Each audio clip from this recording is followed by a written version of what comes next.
In 1921, the British established Prince Abdullah I as their puppet ruler of Jordan. However, this British-backed monarchy failed to bring the financial situation under control, to establish a constitutional government, or to create a legislative assembly.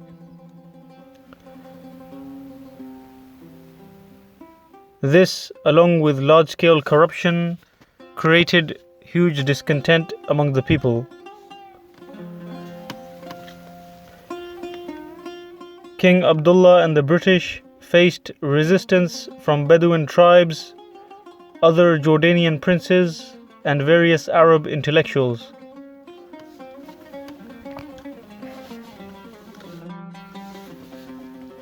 The first major rebellion against the British mandate in Jordan was led by the influential Arab tribal leader known as Sheikh Majid al-Adwan. Sheikh Majid al-Adwan was the leader of the Adwan tribe, which was more heavily taxed than any other tribe in Transjordan. This is because the Adwan were the traditional enemies of the influential Bani Sakhr tribe, who were favored by Prince Abdullah. Besides the Adwan tribe, many other tribes in the region were alienated by the newly formed government, especially the tribes in the Balqa region.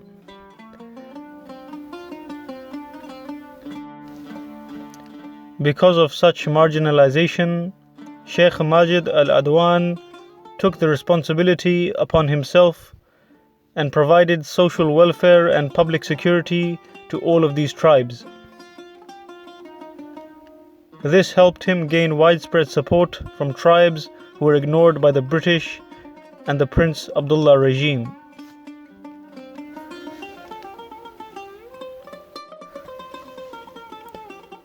Another reason that Sheikh Majid al-Adwan and his followers were against the Prince Abdullah regime was because there was a lack of participation of their tribes in the government, which was filled with foreigners. The new government was dominated by Arab nationalists from Syria and Lebanon, who had taken refuge in Jordan. This made the original inhabitants of Transjordan highly discontented at finding themselves without any participation or political influence in their homeland.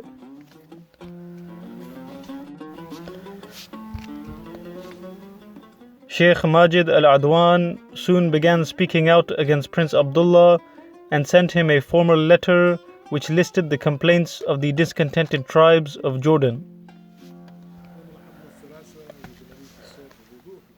When the government ignored the Sheikh's complaints, Sheikh Majid threatened to march to the capital Amman. Therefore, Prince Abdullah, who wanted to avoid a showdown, invited Sheikh Sultan al-Adwan to the capital.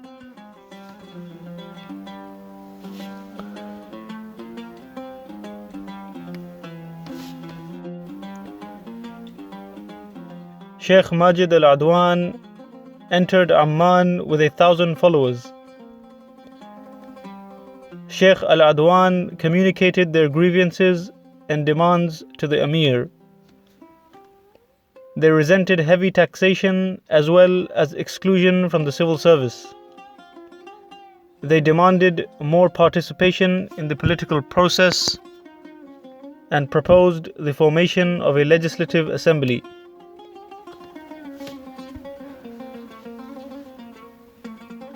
Prince Abdullah and his party, who disliked the manner of the Adwan tribe's entry into the capital, were in no position to refuse their demands.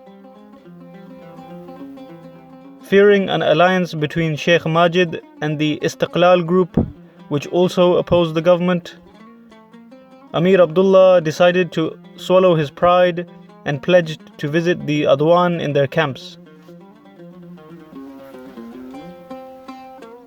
However, after the British gave Abdullah their word that they would help him crush any rebellion, he cancelled his visit to the Adwan tribe, and then detained 4 civil servants for alleged collaboration with the Adwan to overthrow the regime.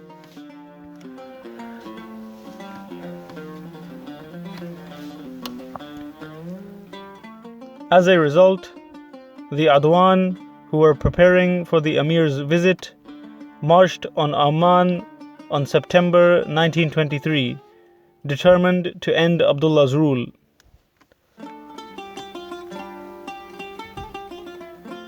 This rebellion would come to be known as the Adwan Rebellion, which was a reaction to a corrupt administration, a government dominated by foreigners, and by Abdullah's tendency to exempt powerful tribes from taxation.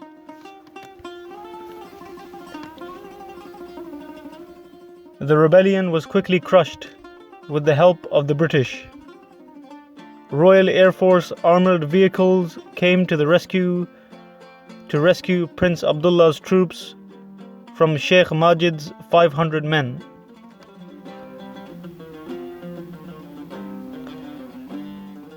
The British were heavily involved in defending Abdullah's rule. They not only helped suppress the revolt, but also exploited the situation and arrested and expelled all opponents of the regime who refused to accept Abdullah's authority or accept his pro-British policy.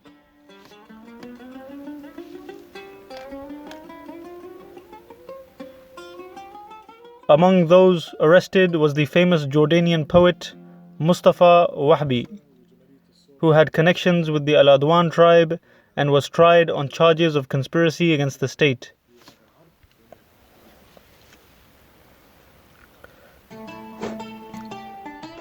After the Adwan revolt was crushed, Sheikh Majid al-Adwan fled to Syria.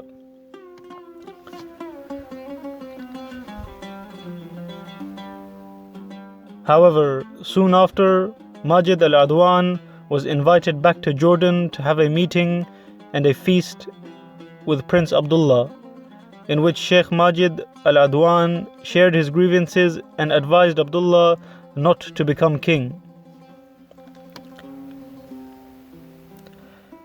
During this feast at the palace, Sheikh Majid al-Adwan was poisoned.